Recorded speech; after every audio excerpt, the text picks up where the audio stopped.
Welcome to Married AF. We are your hosts, Brooke and Randal Fowler.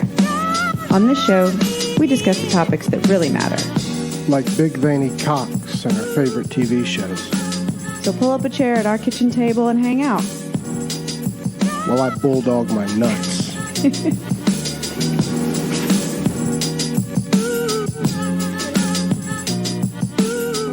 Oh, we are live. Yeah. Okay.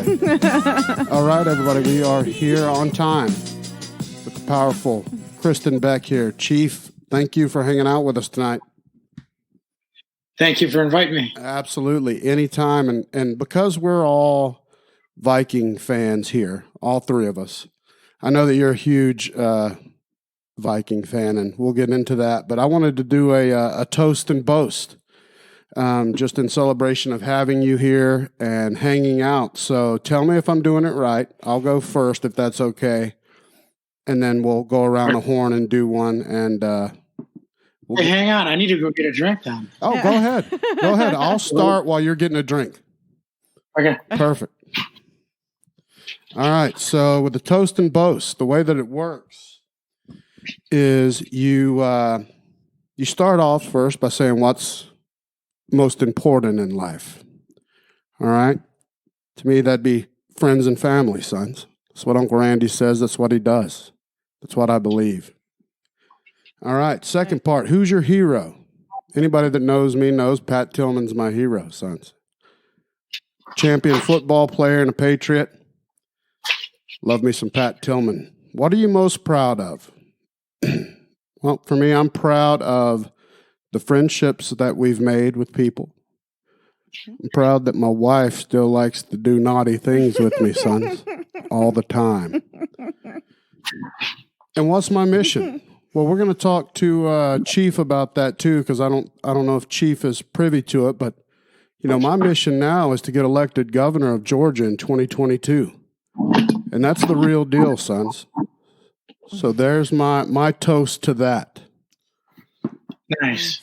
All right. Now, you want to go, babe? We'll let Chief finish us off. I have to go? You didn't, prep me for this or anything? No, you just start off with what's most important in life. It's going to be a lot of the same things, I think. Go for it. Most important in life is our family and our friends that are also family. And my hero, I would have to say, is my sister, Susan. Powerful Susan. Who is a cancer survivor. And I just love her so much. She's a badass. And I'm most proud of our kiddos, Gunnar and Griffin. They are awesome. I feel like we had a hand in how... We sure did. That is something to be proud of. And my mission is to just continue to be the best mama and stepmama that I can. All right. I love it. All right, Chief. All right, Chief, and then we'll drink. What's most important in life? For me, it's always been liberty. I think that our country was founded on was liberty, escaping Europe and some of the hardships we have over there for religious liberty in the beginning, kind of, and a lot of other things.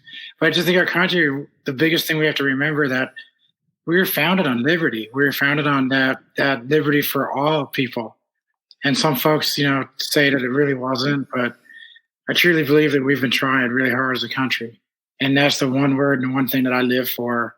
And that's what I value most is liberty. Beautiful. Hear, hear. Yeah. Cheers. Who's my hero? Yeah. When I do Viking toast, you do the question, then you toast it. All right. Well, let's do it. I'm pouring more. I got plenty. You keep going, Chief. So who's my hero? Well, I go through a lot of different names. I go through a lot of different folks of who I have had in my life as heroes. Going from folks like General Patton and General Marshall, from the Marshall Plan and how he rebuilt Europe. And there are so many heroes throughout history that you can look at, dating back to the Vikings, Eric the Red and a bunch of the other ones. But I think that the everyday working man, the person who works every day and has a family and takes care of his family, You know, there's a lot of folks out there, the celebrities and the people you can look at who make those huge splashes in history, and maybe they don't. But the thing is the biggest thing we can pass on for history is that everyday working man, the family man, the person who's there for his family every day and goes to work every day 9 to 5. That's a hero, because that's the person that makes the country go. That's the person that keeps everything going and raises his children, and then those kids end up being, you know, who knows, astronauts and presidents and everything else. But that working person, I said working man, but that's kind of like, Sure. it's a working Sure. person. You know what I mean? Yeah, absolutely. That takes care of his family and works every day. That's my hero. Yeah. Boom. Cheers. Everybody drink to that. I got it. That is. So, and then the Boast is what am I most proud of? I'm most proud that I'm able to do this with you right now, Uncle Randy. I'm most proud that sometimes I'm able to speak out and I'm able to give my point of view, you know, a point of view that is different than a lot of Americans. But if you really think about what I've been fighting for ever since I came on, you know, out of the military and I started living my life as Kristin, you know, I'm not that different. You know, I'm an American, red, white, and blue. I still got all the guns in my gun rack, and I drive a truck. You know, I have my Harley Davidsons and my dog. None of us are that different if you just sit down and meet somebody. Sure. If you sit down and talk to somebody, you know, we have a lot of the same values. We have a lot of the same dreams. We have a lot of the same goals. So what I'm most proud of is the fact that I'm able to speak out, and people think I'm so different. But when they get to meet me, they go, dang, you're a lot like Uncle Randy, and you cuss a lot and drink a lot. But heck, I love living my life, you know, and I'm going to live my life on my terms. Yep. That's what I'm most proud of, that I'm able to bring folks like myself out of the shadows, you know, and let people know that, dude, I'm just like you. So that's what I'm most proud of. Boom. Cheers to that. I'm gonna get drunk, Chief. We're supposed to drink to everyone, though. So I'm drinking to everyone. Each one that you gave, I missed all yours, though, so I wasn't able to drink to yours. Yeah, you'll catch up. We'll get you caught. And that's the thing is, this is like an ancient Viking tradition. This goes back to the longbows. I love it. Absolutely. And they'd sit around and do this with each other all the time. Before every raid, they would just talk around the fire. They didn't have television sets. They didn't have this stuff. They had a bonfire and mead out of a Yep. And they would sit around and they would talk. When was the last time you sat around with all your friends and you went through all 4 of these? You learn so much about each other. You learn about people. You learn who their real heroes are. You learn where their heart is. Where's your heart? Yep. You know? And they did this every day. We don't do that anymore. No, and we need to start doing that. We need to start lighting a fire with social connection and learning about each other and knowing who each other are. So what's my goal? My goal is to, well, heck, I already made it through 2020, the year. I think, I'm kidding. But my goal is just to try to save some of those veterans that we have that we're losing. We're losing 22 veterans a day. We're losing a lot of folks to just things where it's inconsequential in their lives. That moment that they get so dread upon, you know, and they don't know that they're taking a permanent solution to something that's just a temporary problem. But we have to figure out a way to reach out to folks, you know. We have to figure out a way to let them see that, hey, man, wait until tomorrow. Let's talk. Let's do the toast and boast, and let's learn about it. Let's sit down and have a drink. And that was what I was setting up my nonprofit, Mindful Valor, was to do just that, to try to reach out in different ways. It's alternative therapies and alternative methods. And I got a forge set up in my garage, and I have the forge and the anvil and everything. Yeah. And I have it set up for wheelchair height so that dudes in wheelchairs can come to my forge and they can just roll right up and start forging. I bet that is some great therapy. Oh, yeah. So pounding on some metal. Yeah, it's awesome. And you make something when you get done with it. Yeah. You end up with, check this out. This is a Viking oath ring. So you guys know awesome. Oh, yeah. I forged this oath ring, and it has like my blood, sweat, and tears in this thing, and it's got the tail wrapped on it, and it's really cool. But that's an oath ring, and you have to take this stuff serious. And if you really think about it, we're doing it today, right now. Yeah, absolutely. Mm-hmm. giving you my goal is to try to help all those veterans that we're losing. And I want to do it in alternative ways. You know, if you want to take mushrooms, man, take mushrooms. Yes. If you want to smoke a joint, smoke a joint. Whatever's going to make you feel good, whatever's going to make you reach into something deeper to get something out of your life, to figure something out, to keep on going. And we're going to figure it out. Come over to my forge, man. We'll make some knives. That's my goal, is to reach those veterans. And we're going to start and the 22. Here to the toast and boast, sons. This is beautiful. I need to get you one of those Viking horns to drink out of, babe. Absolutely. That is gangster. That is so gangster. How's that, Uncle Andy? So I want to tell everybody before we get started. We met Chief a couple years ago. She came on our show early, and we literally, our show had, I think, it was almost 2 years ago. And she came on. We had a great time. It was just a listener Q&A. We shot the shit. It was awesome. After that, Uncle Randy started fucking around with forging. I started learning. I've always wanted to know. I always wanted to be able to know that if the shit hit the fan and all I had was fire and metal laying around, that I could make some weapons to keep myself and my family alive if I had to. So I started fucking around with tire irons, rebarb, hot coals on the ground. I'm talking about a coal with a hair blower blowing into it to get it hot enough. And and I made my first knife out of rebar. And I reached out to Chief. I sent you, it may have been a Twitter DM or a text, and was like, hey, look, I'm learning how to forge. And you were like, can you make me a full tang hatchet like the one I carried when I was a SEAL? And you sent me a picture. And I made my best option of it. It's in my garage right now. It's done. I just got to put a handle on it that I'm proud of, which is the hardest part to me because I'm not the woodworker yet. But I've got it all forged out, and it's pretty awesome. And when we talked today, we decided that now that Chief is forging, she's going to make a knife for Uncle Randy. It's like an Uncle Randy edition for us, and we'll post it in here whenever she's done with it. And you hunt, right? You're a hunter? Yeah, I've hunted before. I'm not big. Like, I don't do it now. When I was a kid, we hunted a lot. But I love skinners. Like you said, a Skinner knife is great. Yeah, me and my dad in Colorado, we hunted all the time. Knife opener. So it's like a box cutter, Skinner, whatever you want to use it for. But the thing is, like, knives I try to make, I'm not going to make those giant Rambo dome knife. I want to try to make something that's very useful that you can use every day. So it's going to have a super hard edge on it, and sharpen that thing up, and you can cut 1 million boxes open. It'll still be sharp. And so that's what is something that you can use for just opening all the Amazon stuff that you shop for every day. And I've been watching your videos as you've gotten into forging. And I mean, you're multi-talented person. You've always been able to work your way. I mean, you've had a farm. You've always grown up doing shit outdoors, and you're a champion.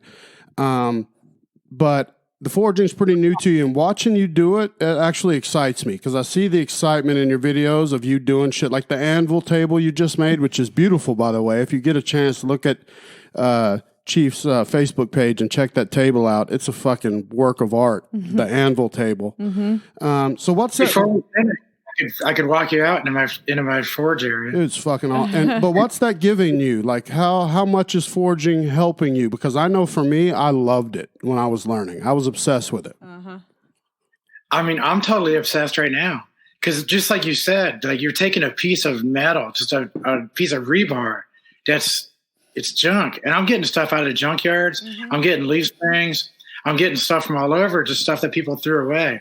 Railroad spikes, just whatever. And I'm taking that stuff, and you're taking something that was discarded and rusty and nasty, and you're making something really beautiful. Like, I mean, this oath ring that's awesome. Was made out of, it was a longer piece of metal, but it was basically, junk and all rusty. And after it's forged, it was forged welded there because I had to get it a little longer and all that. But I mean, you're learning a lot of really cool skills. That looks great. Hey, if you see that question, can you see that question I just posted, Chief? Chief sell the knives. Can you hear about that? Yeah. So I am going to start selling knives. I'm not really making a ton of them right now. And so if anybody does buy them from me in the beginning right now and my name's on them, it's going to be pretty expensive because I'm only making a few. Like I'll make like maybe 10 a year. I'm not going to be production. This is like art. This is going to be collector pieces. And then what I'm going to do with that money that I get from it, I do want to give it to a nonprofit. And so I will use that to try to advance what I'm doing in my forge. And I want to be able to buy a plane ticket for, guys who are paralyzed or whatever, has mobility issues or anything. Because I think those guys, when was the last time you saw somebody in a wheelchair forging anything?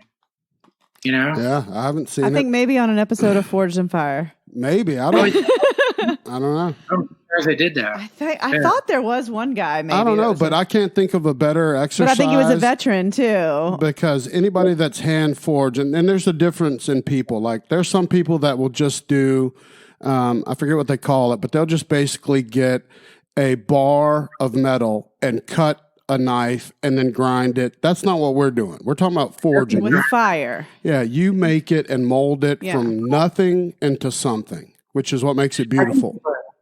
There's like a phone app you have called Grindr. That's where those guys go to find it. Isn't that what that's for? Oh, yeah. Yeah. I've heard the same thing. Oh, Absolutely. Yeah. They just grind them down, and that's all they do. That's it. I mean, to me, that's not the same. I mean, I respect whatever people do, but that to me isn't the same. Like what I get out of turning an old wrench or rebarb or something into a knife, to me, it's awesome. And I like the fact that you're saying you only do 10 a year, because I was slow. When I really cared about one, like the one I made Jody B, I put a lot of effort into that motherfucker. It took me a long time. You haven't done anything with, since we moved into this house. That's why I was telling Chief, I've got to build a little shed because it's so... I don't know where you're going to do that. Like, it creates a lot of debris, and I just need to have a place to do it. But I want to get back into it. I love it. I'm a bachelor, so I don't have to worry about debris or anything. Yes. I have it in the house. So my forge is like in the house. I'm not worried about it. My big screen TV's right there, and the forge is right there. And I have the toolbox. The motorcycle's in my living room.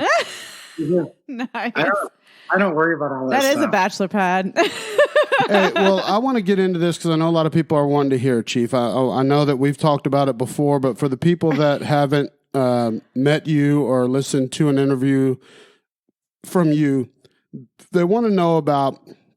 And I'll start here. I remember an interview with you where you said you left home in 10th grade and you went and lived in the woods for a little bit. Yep. How does somebody go from living in the woods, leaving the house in 10th grade, to becoming a Navy SEAL? And what is BUDS like? These are questions I've been getting from listeners, so they want to hear these things. So the thing is, I didn't want to leave home, but I was doing this construction job, and the guy I was working for had a garage. In the corner of the garage was this old beat up motorcycle. And I asked him, I said, it was covered in dust. And it was a beat to hell motorcycle. Mm-hmm. So I said, how long would I have to work to get that motorcycle? So he said, 2 months. And I was like, all right, I'll do it. And so I worked for 2 months and got the motorcycle. I worked on it. I fixed it. And then I took it home, My mom saw it. She was like, there'll be no motorcycles in this house. And I was like, all right. So I walked out I got to my room. I packed up a couple of bags, and then I loaded them all on a motorcycle with bungee cords and all that. And I started riding, and I knew there was a halfway house way off the road in the woods. It was for prisoners, ex-cons. So this halfway house, I figured there's huge pine trees, this stand of pine trees. So I lived about a half mile from the halfway house with all these ex-cons. And then I started washing all the dishes and taking care of all the stuff around the halfway house to be able to live, to eat food and care of it. How old were you? So I was in 10th grade. Oh, my God. That's Griffin's age. 15-year-old living out in the pine trees. Yeah, but I made a lean-to, and I could heat it up with my motorcycle. So I'd start the bike up, and I would run it for a while to get it going. Really Crafty. Your mom didn't come looking for you in the, Yeah, they kind of left me alone because they knew I was really stubborn. And okay. My mom was really stubborn too. So it took them a month, but it was in October, November in upstate New York. It was all snowy, and I kept crashing a motorcycle because it was all icy on the roads. And on the way to school from the lean-to, I would probably crash 3 or 4 times. You were still going to school, but living in the woods? Yeah, because I was on a wrestling team, so I'd wrestle in the morning for morning practice. And I would shower and then go to school, and then I would wrestle because we weren't doing a lot of construction in the wintertime. And I would wrestle after school, shower up, go to the halfway house, clean dishes, eat some food, and go in the woods. And I don't want to interrupt you, Oh Chief. my I don't want to be rude, but insane. that's a perfect segue. I've watched your documentary. I've read everything on you. I consider you a friend. I love you. And I've seen cited from multiple courses of people that know you from high school and college that you were a rascal, that you enjoyed a good scrap. You had no problem scrapping with a motherfucker. Yeah, I had to punch some guy in the face the other night. It was like, Yes. you know, I mean, it happens. Yeah, it happens. It does happen. I walked away. We were in a bar. This is actually 8 months. It was like just in the beginning of COVID. So it was like beginning of 2020. 2020. Back when you could be out at bars and stuff. Yeah, we were at the bar, and I'm sitting at the bar, and this guy starts, like, from pretty far away, starts giving me all this crap. Oh, my God. And I was like, dude, leave me it's man. And somebody says, hey, it's Kristin Beck, veteran, you know, just, she earned that right. You should walk away. Right. And I was like, oh, yeah, you know, that's all. And he was talking all whack. And I was like, dude, leave me alone. So I let it go for about 20 minutes, and I was like, dude, and I got up, paid my bill, and I started walking out. Guess what the guy did? He followed you. He freaking followed me out. That's a bad decision on his an part. idiot. It's a bad choice. All the time, give me all this crap. Idiot. And then he walked out the bar, and I turned around, and I was like, what are you doing, dude? And he walks right up to me.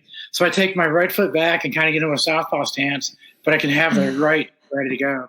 So I'm standing there perfectly, steps right into it, and he pokes me in the chest. I'm going, dude, that's assault. So whack. Right. I pulled him right there, put him right on the ground. He's laying on the ground, knocked out. Yeah. And I was like, dude, you poked me in the chest. You gave me crap for 20 minutes, followed me out, poked me in the chest. That's enough, man. You know, and I tried to get out of there. I was walking away. I was out. I was gone. What a fucking dickwad. When you walk away, people just keep pursuing it, keep going. I think he just thought you were hot, and then he was. He could have been pulling that old first grade tactic where when you think somebody's hot and you pull their hair and you fuck with them and then they end up beating your ass. I still have lead in my arm, Chief, no bullshit, from the first grade where this girl, I can't remember her name, blonde-haired, pretty little girl. I have lead in my arm too, but it was like not. Yeah, I was pulling her. I was pulling her hair from behind in the desk, and she kept saying to stop, and I was like, no, because I liked her. And she turned around and dug her number 2 pencil into my forearm and snapped it off, and I can still see the lead in that spot. That's a girl after my own heart. That's why. Yeah. You probably never did that again. Never did again. Never again. You're like, I guess girls don't like that. But I have lead in my arm too. It's like right about here. So it's a in different the same spot. Same spot. It's like right in Yours here. is probably from some kind of awesome like war injury though. Like better than his. Yeah, we'll get to that. So you enlist in the Navy, Chief. And what makes you think, or what makes you decide, I want to be a SEAL? And then what is the training like for the layman, for the non-champions? Hell, Uncle Randy's an athlete. He's a stud. He understands what you're talking about when you talk about championship level. But some of these listeners, they don't. So tell them what it's like to be a champion and finish out BUD/S. And is it like what it's in the movies? And why did you choose that career path? Okay, so BUD/S is nothing like the movies. It's a little bit like what you saw with some of that History Channel documentary stuff, how they did that. It's similar to that, but they don't show you everything.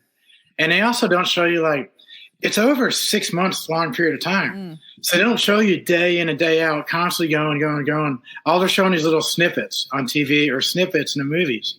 So the 6 months long, if you start getting a partial injury at month 2, by the time it's month 3 or month 4, you're getting hurt pretty bad, and the injuries just keep on exacerbating and getting bad and bad. You know what I mean? So if you're prone to injuries or you have an injury when you start, you're probably not going to finish. Yeah, I would imagine there's a lot of like shin splints and shit, right? Like from running on sand and shit like that.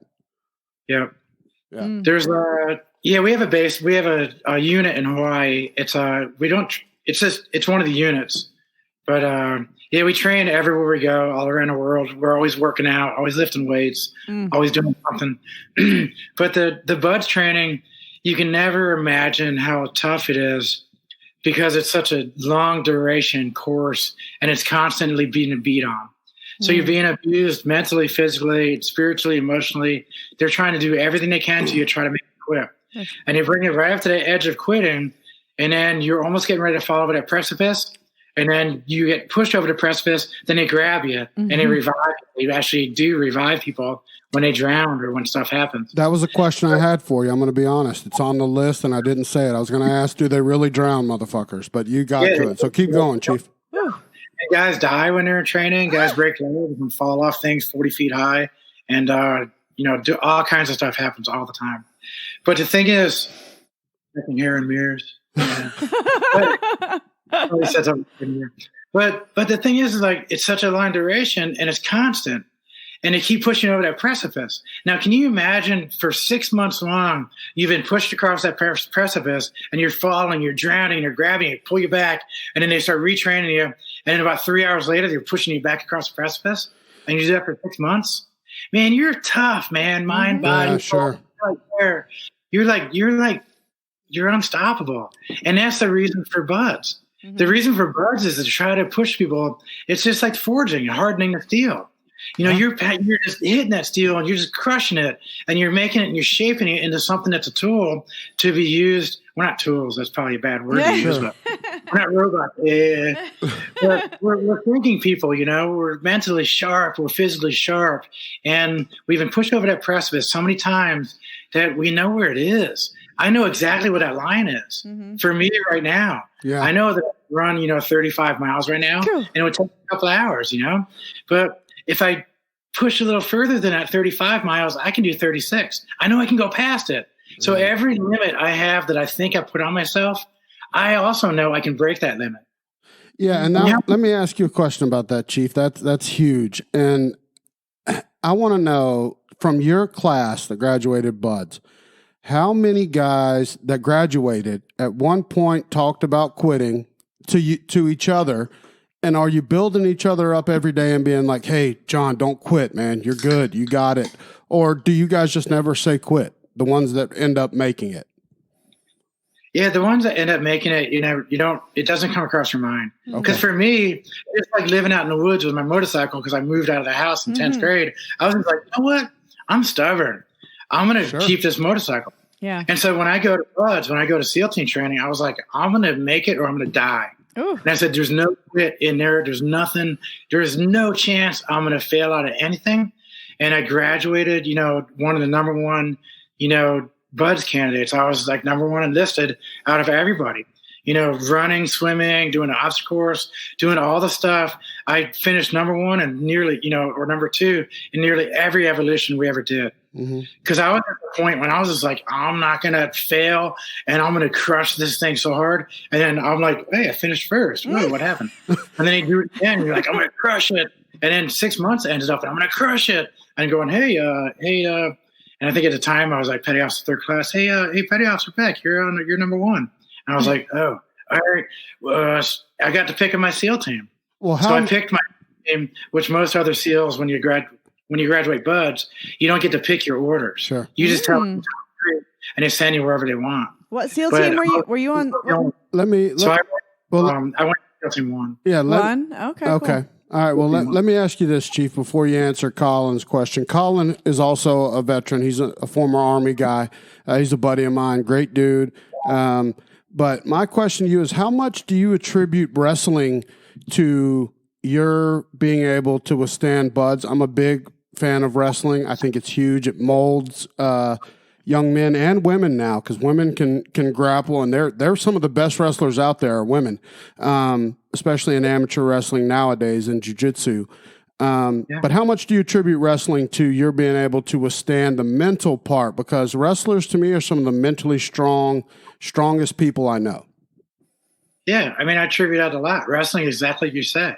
The one-on-one combative type sports. So you could do wrestling, martial arts, jiu-jitsu. I would love it if people would do like judo and then go to karate, because they want to know the rolling around and the ability to control your body. So judo is a great way to do that, and wrestling too. And then get into the mixed martial arts and other stuff. That's individual, mental toughness but it's you in the ring. There's nobody else there helping you. When you train at a point when you get in the ring, nobody's helping you. You live or die by how hard you worked out and what you put in. The sweat, during peacetime is going to make us bleed less in war. Got it. That's powerful right there. You just train. Yep. And I think Colin just asked a question about Dev Group. Yeah. So the thing with that is I was a top performer. I did everything, and for me getting orders anywhere I went, I never asked for orders. I always had people asking me to go places. And so when I left SEAL Team 1, I was asked to go to the headquarters to build a mission planning programs. And then after I left there, I was asked to go somewhere else to go do some other stuff. Then I got asked to go somewhere else. And I started building up all these skills. I was flying UAVs. I was doing all the sneaky, speaky stuff. And I went to one of those agencies up in northern someplace. And I got a lot of skills. And so this was like the sneaking and peeking and cameras and audio stuff. Sure. And breaking cars. I think I still have a record for breaking into one of the cars. Nice. It took me 41. It was Toyota Celica.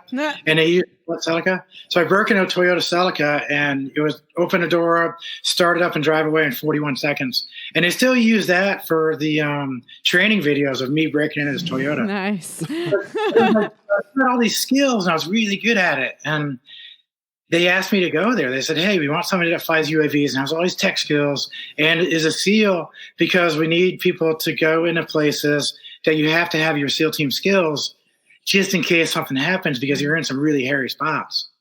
And so I went into Dev Group in a very special position. So I wasn't a second decker.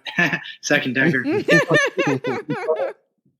Isn't that when you poop in the top of a toilet? Absolutely. That's a double decker. Yeah, that's a double decker, but well played. Well played, Chief. I wasn't like a door kicker. I was there for like just very technical stuff and flying UAVs, and then doing, those skills that I learned at those other government agencies. And so I didn't do green team and all that stuff because I didn't have to, because I went there directly to do a different job that none of those other guys wanted to do or even could do. Yeah. They didn't have training. And then I left there, and an astronaut SEAL asked me to go to SOCOM to build some stuff for him. And I said, so boss, this is Bill Shepard, the astronaut. Oh, Bill Shepard. I said, hey, boss. Awesome, Bill Shepard. He said, yeah, Bill Shepard is awesome. He's one of my mentors. He's one of the heroes I always talk about. Yes, I've seen you. So when I was at Dev Group, I built these flyaway kits for doing like on-the-spot improvements to, some camera systems, vehicles, airplanes, UAVs. I had these flyaway kits.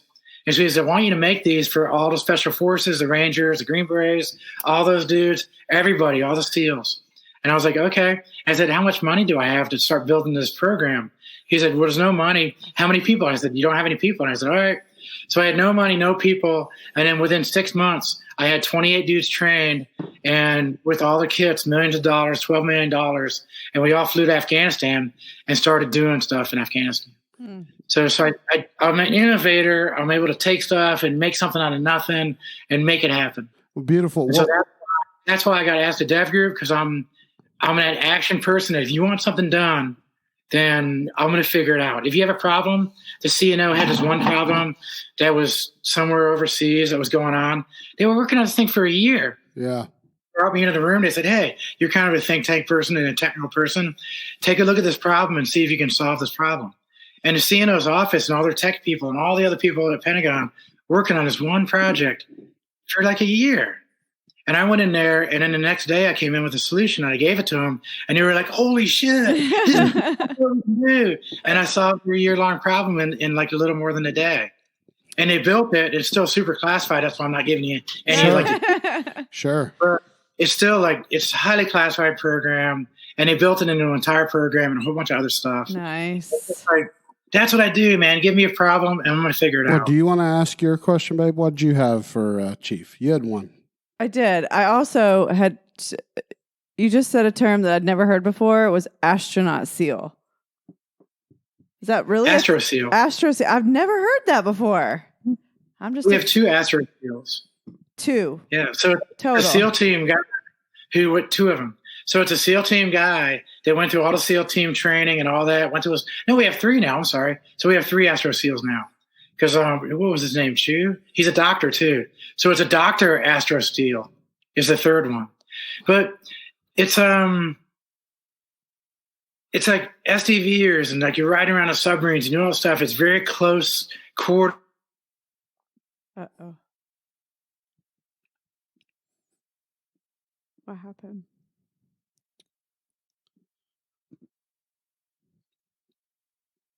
I think you broke out. Yeah, we got you. There we are again. It just like went black for a second. Being a SEAL team and doing SDVs and doing all other stuff, you're like the perfect astronaut. Yeah, no, that makes sense. You have the strength, the go-to, the non-quitting attitude. You know, when all those movies show hatches being blown off and people being blown out in space, it seems like everything that happens in space, there's always like something really bad going on. And you have to have people figure stuff out. Right. But that's the SEAL team motto, man. Yeah. So we have 3 Astro SEAls. That's amazing. So, and I don't think there's any Green Berets that went to space. It makes sense, though. All right, we're back. I don't know what the fuck happened. Was that me or is that you guys? I don't know. We don't know. But who cares? I'm just glad you hung on. If that happens, bars. Were you guys recording it when I started talking about the coolest mission thing I did in the SEAls? No. Go with that. That's what we were waiting on. I already talked about it. I can't talk about it again. If you remember when Forrest Gump was like going, "The coolest thing I ever did." Yeah. Yes. Now I have to tell you about that. So one of the coolest missions I was on, and I wouldn't say it was like the coolest mission, but I was we were going after one of the big warlords. It was like one of the he was like drug runner, kingpin, and Pablo warlord Escobar on the border of Afghanistan, Pakistan. And when we were going in to get him, it was pretty quiet. We were going in real quiet. And then suddenly all hell breaks loose and explosions and stuff just starts going on. So we just start running and kicking the doors in. And we kick in his door, but he already had time to wake up. So the dude's getting up and he's going back to the back corner of his room to get guns. His wife is on the ground. And all the SEALs are now 4 of us. I busted in. I think it was number 2. So it was like number 1 guy went here. Number 2 was here. I was there. And then we're all in the room now, 4 dudes lined up on him. And he's got another guy coming in the back there. So it's just like, it's chaos. Oh. But inside the middle of that room is a baby's crib. And a kid old enough to be able to stand up was kind of like up and wailing. And a mom was on the ground crying. She's safe because she's on the ground. I think we broke up again. No, we're there. Oh, God. So where did you miss? No, we heard you. You keep going. So the mom's on the ground, so she's safe. And now this kid is standing up in the middle of the room with like the dab that shooting across all the stuff that's going on. So I put my gun on my side. I run in the middle of the room. I grab the baby. I do my body armor kind of to the back. That I was kind of like I was trying to get the kid out of danger, That's but awesome. But the fucking drug lord was just shooting in the room. Yeah, all of them, they don't care. But the thing is, that kind of shit needs to be in a movie. Yes. Probably never will be. But the thing is, like, that's what I feel like my whole life has been, is that there's chaos and there's just stuff going on all around us. And there's innocents being hurt. Yeah. There's innocent folks that are being taken advantage of. That stuff is going on. And I see that also as the American way. That America, we are that, like, we're supposed to be the ones out there saving the babies. We're supposed to be the ones seeing chaos and trying to fix the situation. And I see sometimes we make some of the chaos. Yeah. It's really super disappointing.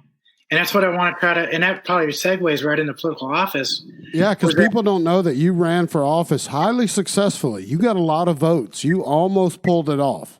I came in second place behind the minority whip, the Democrat minority whip. Yep. So Steny Hoyer is like one of the most powerful Democrats in office. He's been in there for like 36 years now. Ooh. So the guy has like, when he raises money, he does it by the millions. When I was raising money, I had $10. Exactly. So I was running with just me and one other person was helping me. And we had a budget of like $1,000 total. Nice. So, but I came in second. So that was cool. Yeah. Keep going, Chief. We can hear you. Yeah, we can hear you. Yeah. Here, I had my camera. I thought I could switch the camera. Oh, there it is. Let me just switch my camera real quick. Cool.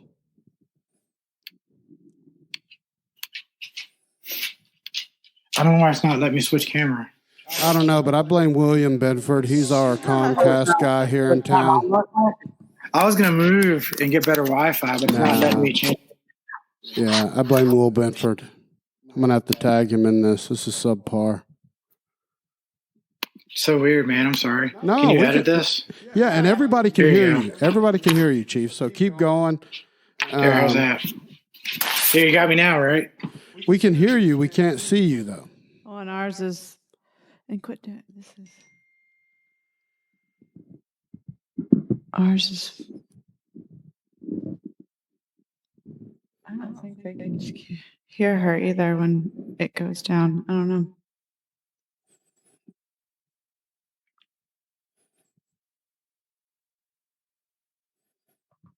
We're going to have to wrap it up then. Yeah. Okay, so we're going to keep doing this all night. We're not connected right now, but I'm fucking done.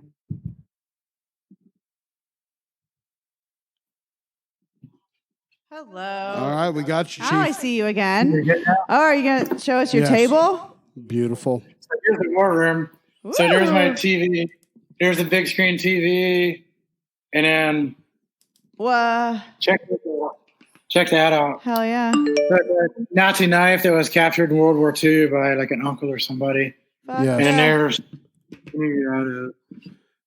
beautiful. Hey, Chief, Brooke's got a question for you. She's been waiting to ask for a while. Go ahead and ask it, babe. So you said this is my question. What is your personal weapon collection like? Not just the one that was hanging on the wall that's like your from World War II, but yeah. So I live in New York, so I don't really want to talk about that. Sure, absolutely. And what does that mean? I have a shotgun and I have a 300 Win Mag. You have everything that's legal in New York. Everything that's and I have a motorcycle in my garage. Here you go. Hell yeah. So this is my living room right there. Nice. You guys remember this motorcycle, right? Here's my welding helmet. So you see the back muffler on it? Yes. That is awesome. I have some work when I'm taking it apart and doing some stuff. Show the smoke sticks. Is that one? There you go. There you go. Fucking guns, girl. Damn. So I don't know if any of y'all saw what I built here. So here's the... No, that's the table I was talking about. Yeah. Yeah. And then you can see around it, it says basically curved in the side. It says hail. Right there is hail. It's all in runes. So it says hail. Awesome.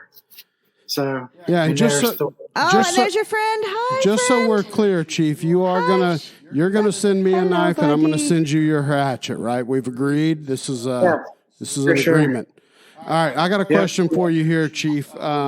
It's probably your Wi-Fi because I'm walking around all over the place. And my Wi-Fi is good. No, it's ours. I'm blaming Will Benford. In our neighborhood, he's our Comcast guy that sells Xfinity, and he fucked us. And I'm putting him on blast. He'll fix it. He's a champion, but he fucked us right here, and I blame that on him. So Will Benford, step your game up. But Chief, I got to ask you this. So I remember a couple years ago. You're breaking up again. Oh, motherfuck! All right, can you hear me? All right, I'm still here, Chief. Tell me when you can hear me.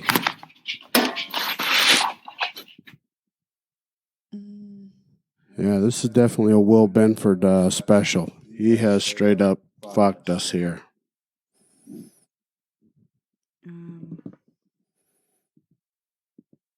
All right. There you are, Chief. Can you hear me? You're back on. I can hear you now. All right, good. I'm gonna slap the dog piss out of Will Benford. We got 9.98 on the speeds. It's subpar. No, we don't. 176. But check this out. My question to you is this. I remember when Donald Trump tweeted that transgender will not serve in the United States military. But what I more remember is your response. You tweeted him back. And what the fuck is going on? This is crazy.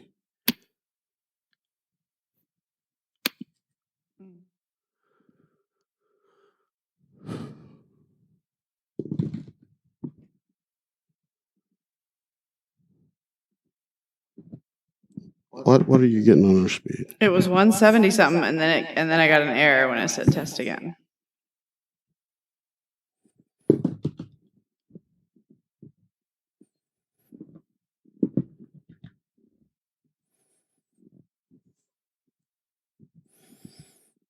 And now it's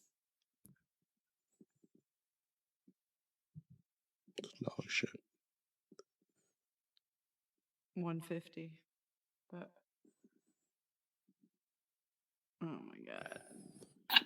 All right, there you are, Chief. I'm going to slap Benford here soon. But so let me finish my question. So I remember when Trump tweeted about the transgender cannot serve in the United States military, and you tweeted him back, which I thought was a champion move, which is why I love you. You tweeted him back, hey, Donald Trump, say that to my face. Let's talk. And you weren't just being like an asshole or a tough guy. You were like, let's debate. I want to talk to you about this.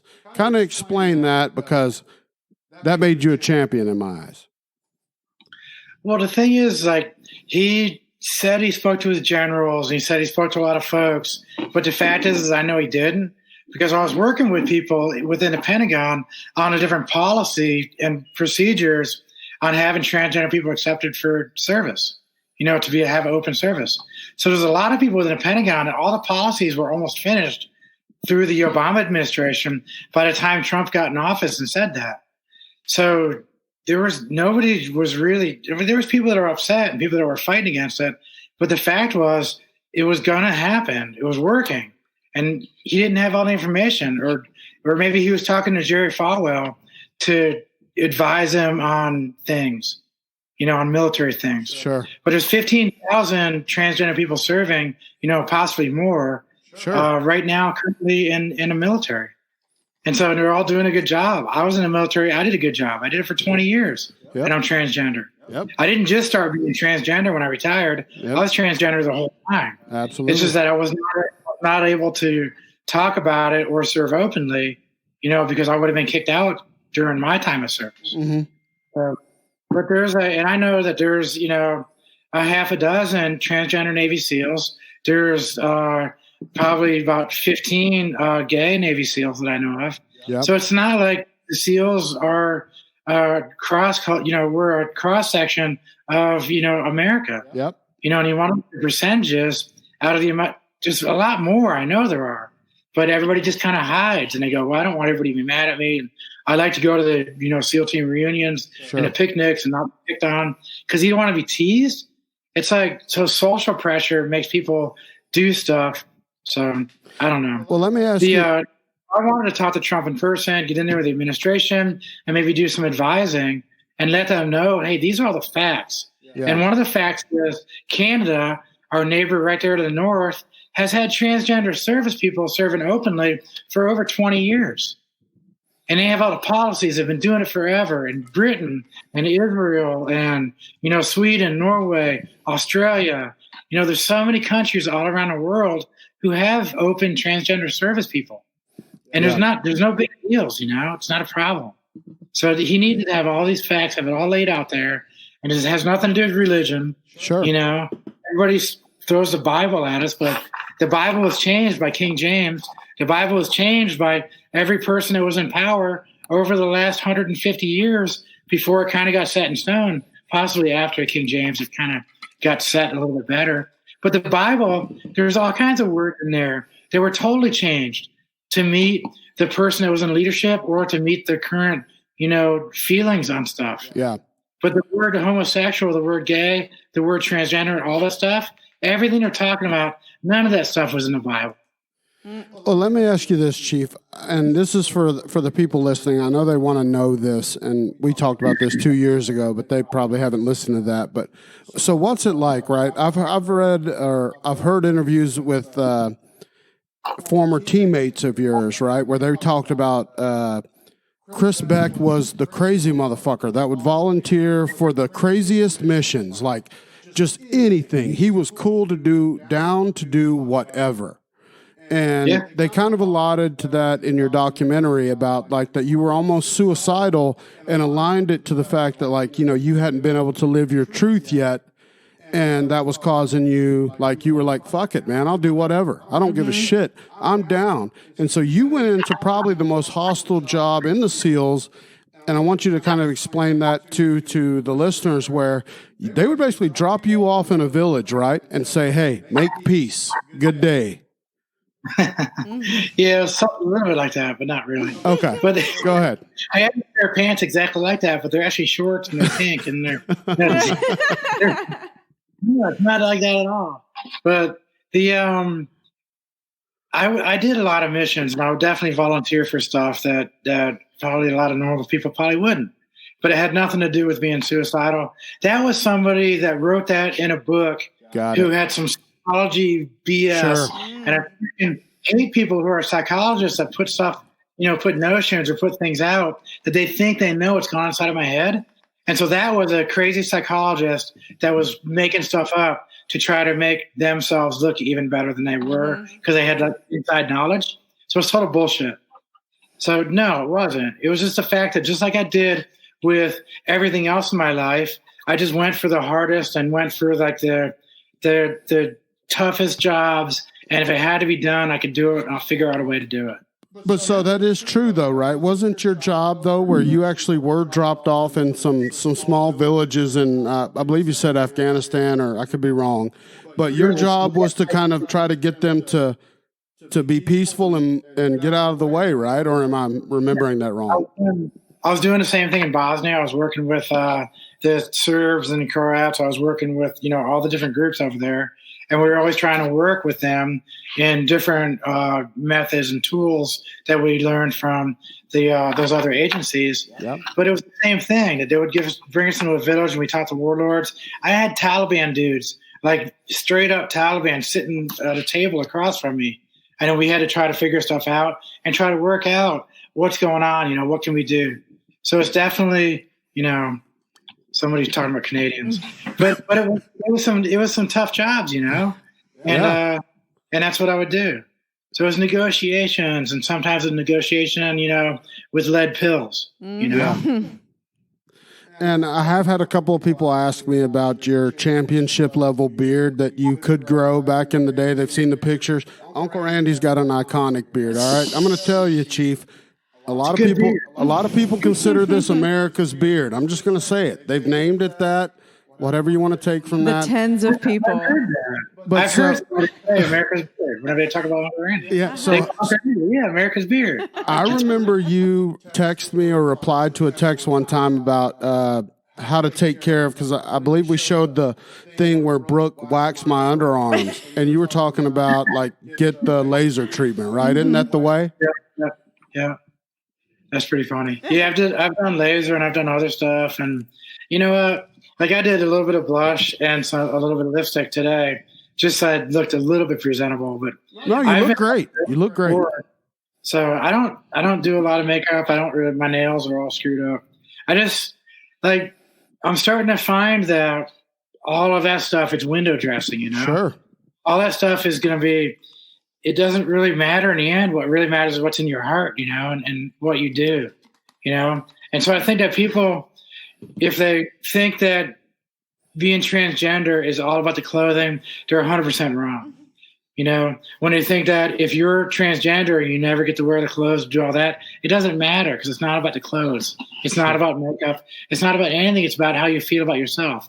Yeah. It's when you look in the mirror. Yeah. When you're alone, and I think that everybody should do this, when you're 100% alone and you're looking in the mirror, really look at yourself and then ask yourself, who is this? Who is that person right there? Yeah. Is that a good person? What's their fiber? It's just like doing a Viking toast and boast, really question yourself and really dig in there. And it has nothing to do with clothing or makeup when you're doing that kind of introspection. Mm-hmm.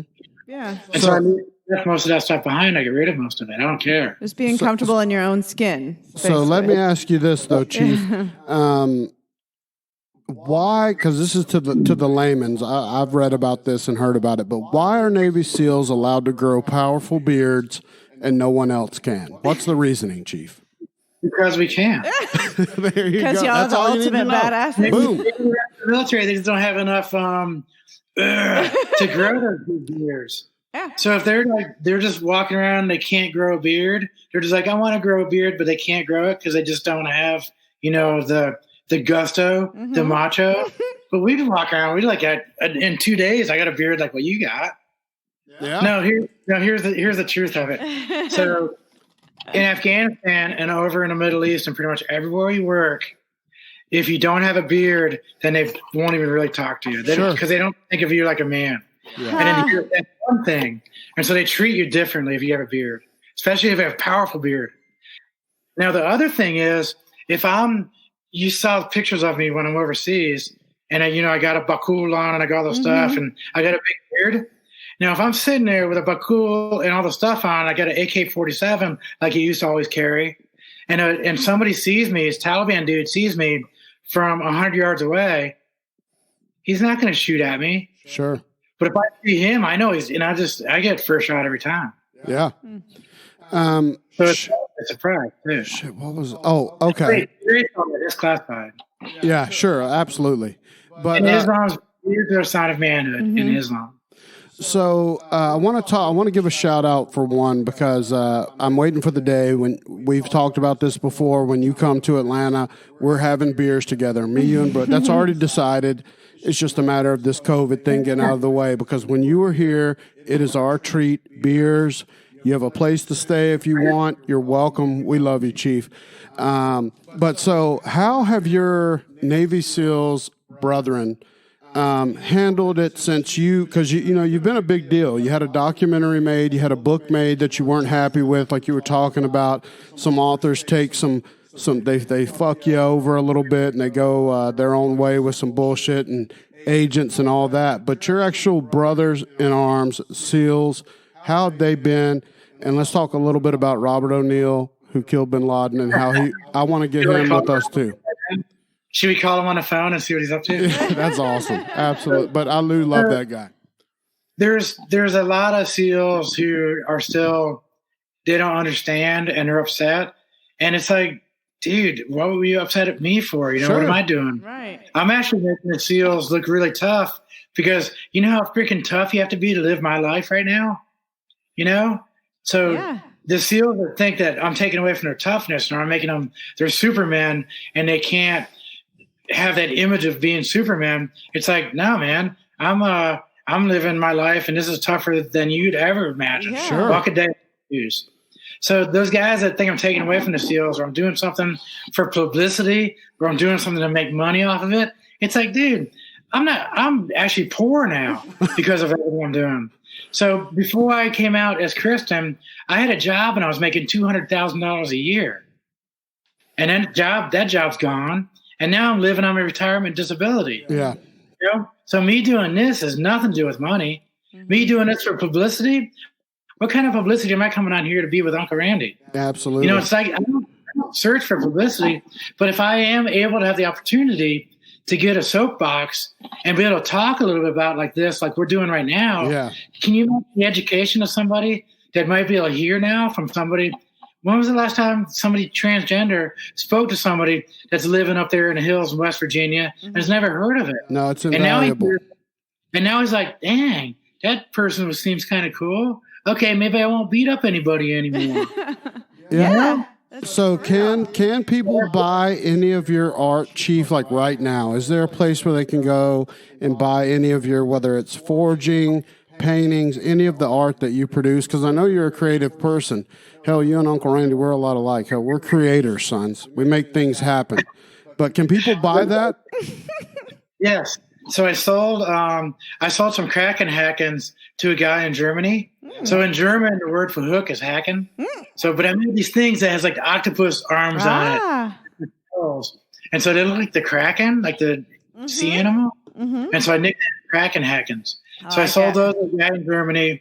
I sold some horseshoe hooks for somebody to hang their bridles and tack on. But so what I'm doing is I'm putting everything on Facebook Marketplace. Beautiful. And if you follow me on Facebook, follow me on Instagram or Twitter and all that stuff, you'll constantly see me. I put up my paintings, and when I put something up and you really dig it, just write a note on it. Don't send me messages, because I don't do private messaging on any of those platforms. But if you comment on the item, I'll see that. Yeah. And you say, hey, like this oath ring right here. Yeah. Like if someone commented on the oath ring and said, hey, I'll give you $500 for the oath ring, I'd be like, all right, here you go. And I would pack it up and send it to you. Yeah. So, and then, I want to keep a little bit of money so I can pay off some of the Ford stuff, but I would put in, out of $100, I'll do, $80 or $90 into the nonprofit to try to pay stuff off and to keep it going. So if you send me any money for some of my stuff, I've got stuff going into nonprofits all the time. So, now, how, for the people asking, so from what you know, how is Robert doing? Robert O'Neill, it's out, he's got a book. I've talked to Robert thanks to Kristin, because we've been working for about a year trying to get him and his wife to try to power battle me and my wife on a podcast together. But how is he doing? He's a great dude. He's obviously a champion, and you guys are buddies. How's he doing? Hang on a second. I'm going to... Oh my gosh. Beautiful. This is incredible. Folks, this is breaking news. Oh my gosh. Let's see what he does. Dude. It's hard to tell sometimes what he's up to. If he answers, sons, you're in for a treat. This is double Navy SEALs. You're welcome. It's like an infinity mirror. Now he might be out doing something, so he's not picking up. All right. Well, so explain to that though, because I've got a couple people that have asked this, and since he's not answering though, what's the double tap to the normal folk that don't know what that is? Because that's become kind of iconic with Robert O'Neill killing Osama bin Laden. Oh, I thought you were talking about like if you have your girlfriend. Yes, that's how I would take it too, Chief. Absolutely. So the in the old days it was called the God, why am I messing it up? It was two to the chest, one to the head. It was a Mozambique. Ooh. So in the old days, he used to train, hit two to the chest because it's a bigger body area and you can really get the shot in there. But then he had to start considering a lot of guys are two to the chest, one to the head. So that's called a Mozambique. So that was the old school way to do it. And it came from like the 60s or 70s. And then, so you're there and you go pop up and then you go one up to the head to do the finish shot. But now we have everybody wearing body armor. You got other stuff going on. And so for us, we don't even mess with Mozambique anymore. We just go two straight to the head. And so that's all it was if you have a train of guys coming in and you got a guy standing there, the first guy in would go two to the head, and then he starts clearing down the hallway and doing whatever he's doing. Then the second guy is right behind him within like a quarter of a second. The next guy, it's like, bop, bop, bop, bop. So that guy, before he even starts going to the ground, he's probably already got 6 bullets in his head. What? Wow. And that's the fact. Because we're going in there so fast and everything's moving so quick that if that guy, and the way it was portrayed was he was there in a position where he was right at the top of the steps and going in there. And so you had 1, 2, 3. You had a bunch of guys going in there really quick. And so he definitely had at least 4, maybe 6 shots in his skull before he dropped to the ground. So for the other people listening, Chief, that have never looked into this, they have no, and I can understand. Hell, there was a time when Uncle Randy Wasn't he wasn't holding a champion. a wife in front of him too? Yes, and what's it? So what's it like, Chief, when you're highly trained? I know that SEALs spend months training for whatever the mission. So the guys that were going into Bin Laden's compound, I can only imagine they had a scale replica of the building somewhere. We're training it, whatever. But when you drop out of the chopper and you go in and you kick the night vision on, what's the adrenaline like? Or do you go fall back onto your training? Are you guys that highly trained? And by you guys, I mean you people. Are you that highly trained that you just go into automatic? Well, you're a wrestler, and all the folks out there that played football or did any sports, it's like the kickoff. So before the kickoff, you have some butterflies and you kind of got it going. But as soon as the ball is kicked in the air, you're just going. And then you're on the instincts and you're just going because you know the plays and you start going to business. And so that's the way it is for us. Wasn't there a dog there too? What's that? Was there a dog there too on that mission? Yeah, there was. Do we have many dogs? Well, So- there was a dog that jumped out of the helicopter Bin with all of Laden's them house. to get. Yeah. God, fucking badasses! I love dogs so much. And Chief, by the way, I want to mention this if you come back before we're wrapped up. Can you still hear us, Chief? No? All right, this is good. This is shit.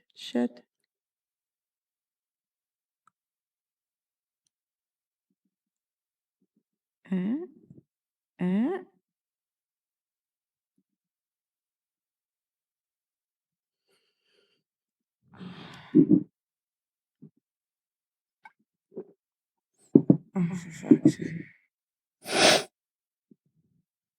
There you are, And just Chief. all of a sudden. Yeah. All right. So You can figure all this out, right, and make it more. yes, Yeah. absolutely. Brooke is a magician with that. She's the IT. But I wanted to ask you this because I've seen you working with dogs. You're a huge advocate for service dogs. Yep. You're big on that. Save lives. Yes, absolutely. But I've seen you, there's a video that you put on your Facebook where you're training a dog or working with a dog and you're speaking to it clearly in just German commands, and it's a Belinois, I would imagine. Why did they use German? Do you know? Is there a reason? I don't know. I mean, it's a more graceful language than English, isn't it? It is. Everything sounds fucking mean. Way more championship level. But it's like everything that you do, it has to be like single word commands and very abrupt and very like that. And when the dogs start getting trained, you can train in any language you want. Mm-hmm. But a lot of these dogs come from Germany, and so that's just the training that they have from the beginning. Yeah. Many times, and so we just continue it that way. Makes It sense. just sounds cool. It does. It absolutely does. You guys broke up again. Dang, you're Wi-Fi, man. No, this is subpar. We've got a guy here too that handles this, and we're gonna have a discussion with him offline. I have alerted him, and he's been on the case. This is our neighborhood Comcast guy, but Holy cow, dude. yeah, it's never been this bad either. But it's because you're such a good interview, Chief. This is so awesome. And we can't thank you enough. People are writing in how glad they are. Everybody loves you. You're amazing. And so I want to wrap up, Chief. With My dog is not a German Shepherd. My dog is an Alsatian wolf dog. Really? Sweet. I thought your dog was a German Shepherd. Well, originally German Shepherds called Alsatian wolf. Sure. So it's Alsace-Lorraine area of Europe. Yeah. You know, the Germany, Alsace. So Alsatian. Ah. I think you guys broke up again. Oh, I can see her down here. This is the last one. We're going to end up. You're good. There you are. Oh my gosh, puppy! Oh my, the goggle. Is that a gas mask? No, she's got goggles. Hi, baby. There. Hi, baby dog. That is incredible. I love that dog. Oh my gosh. Wow. Is Brooke is in love. I know. She is an I love animal dogs lover, so Chief. much. So if you go to my Instagram, I posted that video of me on my sidecar. I saw that. Yeah, the dog loves it. He's riding a sidecar. Was he wearing the goggles when he was in there? No, because I was only going like a half mile. So I'd in there.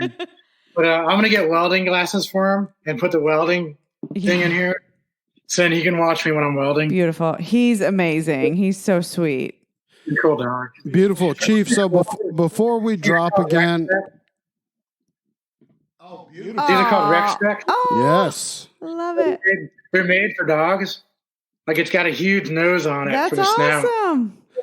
They're really cool guys. I love it. Our dog would be like, So, Chief, before we go, because we're going to let you go because I don't want to keep holding you up in this internet issue. We've already got a champion in our neighborhood that's going to work on getting us changed over. We're going to go to another carrier. This is subpar. I'm embarrassed. But I want you to tell everybody, how can they follow you? How can they support you? Because I know that COVID's hurt a lot of people in this country, but with you and your job, because you were you spoke, you know, I mean, that was one of your income means was going around speaking, and that's not possible now. So how can they support you and reach out to you and follow you? So all of my social media, Instagram, Twitter, Facebook, even my Venmo account, and I think my other stuff, like all my payment stuff, everything's all the same. Even my Gmail address. Everything's the same. Lady Valor. It's Valor. It's Valor, the number 4 us. Valor for us. So if you go on my Instagram handle is the same handle for everything across the board. You can even Venmo me money to Valor for us, and that's how I get paid for like the dude in Germany for my Kraken hackings. Beautiful. Nice. When I do the knives and I do the forging and stuff, people send me money on Venmo. Valor for Us. And for your nonprofit and stuff like that? And a nonprofit, you'll just have to send me a note individually. And that's called Mindful Valor. And you can go to the website, we have a cheesy website. We try to spend almost no money on overhead. Sure. So we have zero overhead. Nobody gets paid. There's no money in anything. All we do is try to take everything and put it into veterans and other stuff. Beautiful. So that's mindfulvalor.org. Well, let me tell you, Chief, you know that you got two fans and friends here. The Brooke and I, we've been big since the day we met you. We love you. But here in our community, because we do a lot of podcasts around our community here, it's in Canton, Georgia. Our little subdivision is called Town Lake. Town Mill. I'm an idiot. More fire, Town Bill Mill. Randall. I'm fired. 4 of us. But everyone here loves you. They want you to know that they support you and thank you for your service. And to continue doing what you're doing with the community. And I'm going to get you that hatchet. I'm going to text you when we're done, get your new address. I'm going to send it, and I'm going to be waiting on my Skinner from you, and I'm going to post it up here in the studio. I have a Skinner that I already started making, but Beautiful. I think I might give you the first one I ever made. Ooh. Beautiful. Serial number 1 knife. Nice. I will treasure that, and so will Brooke. Yes. And we will love you. And everybody follow Chief on all the socials, and be on the lookout for more forged art from Chief, and find out ways that you can donate. And we'll put all the socials in our show notes, Chief. But we can't thank you enough. We love you so much, Kristin. Thank you, guys. You guys are awesome. Hey, we'll talk to you soon, Chief. All right, bye-bye. Bye. Cheers. Cheers. Yeah, everybody, we'll talk to you all later. Be cool to each other, and we'll holler later. Yep. See you guys. See ya. Bye.